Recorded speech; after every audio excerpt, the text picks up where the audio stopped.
Yang tolak reklamasi, yang tolak reklamasi, yang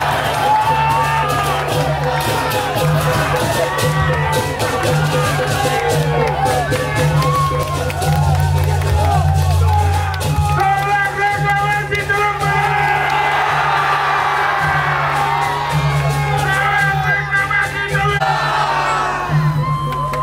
jualan kaman dan orang-orang yang membeli kaos tahu bahwa setiap pembelian kaos adalah sumbangan untuk gerak. Suatu saat rakyat akan marah kepada media-media propaganda. Kita lawan media-media propaganda. Kita lawan media-media propaganda. Jangan biarkan orang-orang media propagandis seolah-olah berdiri di balik karya jurnalistik lalu menyerang gerakan kita. For Bali dibiayai oleh rakyat, tidak pernah dibiayai oleh investor. Periksa dana For Bali, tetapi setelah itu berikan kesempatan For Bali memeriksa mereka.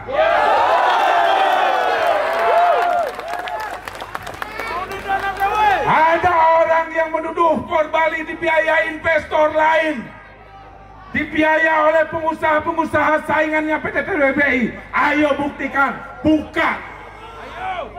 Ada lagi LSM yang akan katanya ke PPATK untuk minta PPATK mengaudit dana For Bali. Datangin PPATK, bila perlu datangin lembaga-lembaga lain. Kita siap diaudit. Ini